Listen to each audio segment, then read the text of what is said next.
ଚିନ୍ତା ବଢାଇଲା ବାତ୍ୟା ଭୟ ବାତ୍ୟା ଆଉ ବାତ୍ୟା ହଁ ଆଜ୍ଞା ସମୁଦ୍ର ମଝିରେ ତିଆରି ହେଉଥିବା ସେଇ ଗୋଟିଏ ମାତ୍ର ବାତ୍ୟା ପ୍ରାୟ ଘଣ୍ଟାଟିଏ ମଧ୍ୟରେ କେତେ କଣ ଧ୍ୱଂସ କରିଦେଇ ନପାରେ ଆପଣ ମାନେ ତା ଭଲ ଭାବରେ ଜାଣିଛନ୍ତି।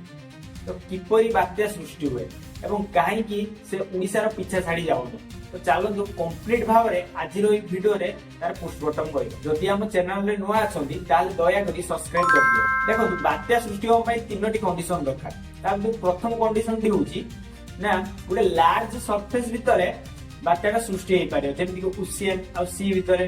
ଏବଂ ଦ୍ୱିତୀୟ ନମ୍ବର କଣ୍ଡିସନଟି ହେଉଛି ସରଫେସ ୱାଟର ଟେମ୍ପରେଚର 27 ଡିଗ୍ରୀ ସେଲସିୟସରୁ ଉର୍ଦ୍ଧ୍ୱ ହୋଇଥିବା। ଥାର୍ଡ ନମ୍ବର କଣ୍ଡିସନଟି ହେଉଛି କୋରିଓଲିସ୍ ଫୋର୍ସ ଦରକାର। ଏହି କୋରିଓଲିସ୍ ଫୋର୍ସ ଆର୍ଥର ରୋଟେସନ ଯୋଗୁଁ ସୃଷ୍ଟି ହୋଇଥାଏ ଏବଂ ସାଇକ୍ଲୋନକୁ ଫର୍ମେସନ ହେବାରେ ସାହାଯ୍ୟ କରିଥାଏ। ସାଇକ୍ଲୋନ ମୁଖ୍ୟତଃ ତିନୋଟି ଷ୍ଟେଜରେ ସୃଷ୍ଟି ହୋଇଥାଏ।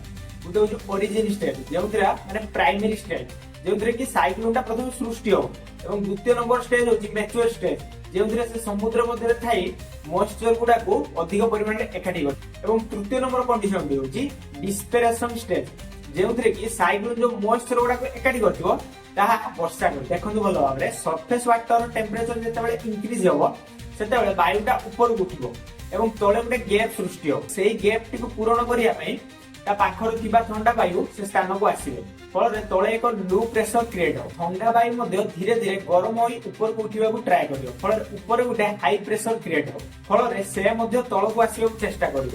ଏହିପରି ଭାବରେ ବାୟୁ ହାଇ ପ୍ରେସରରୁ ଲୋ ପ୍ରେସରକୁ ଆସୁଥିବା ସମୟରେ କୋରିଓଲିସ୍ ଫୋର୍ସ କାମ କରିଥାଏ ଏବଂ ତାକୁ ରୋଟେଟ୍ କରିଥାଏ। ଏହିପରି ଭାବରେ ସେ ଘୁରି ଘୁରି ସ୍ଥଳ ଭାଗ ଆଡକୁ ବହୁତ ସାରା ମଏଶ୍ଚର ଧରି ଆସିଥାଏ ଏବଂ ତା ଫଳରେ ବହୁତ ପରିମାଣର ବର୍ଷା ହୋଇଥାଏ ଏବଂ ସେ ସ୍ଥଳ ଭାଗରେ ଛୁଇଁଲା ପରେ ସେ ଦୁର୍ବଳ ହୋଇଯାଇଥାଏ। ବର୍ତ୍ତମାନ ନିଶ୍ଚିତ ମନରେ ପ୍ରଶ୍ନ ଆସୁଥିବ ଓଡ଼ିଶାକୁ ଏତେ ବାତ୍ୟା କଣ ପାଇଁ ଆସେ, ଏହା ପଛର କାରଣ କଣ?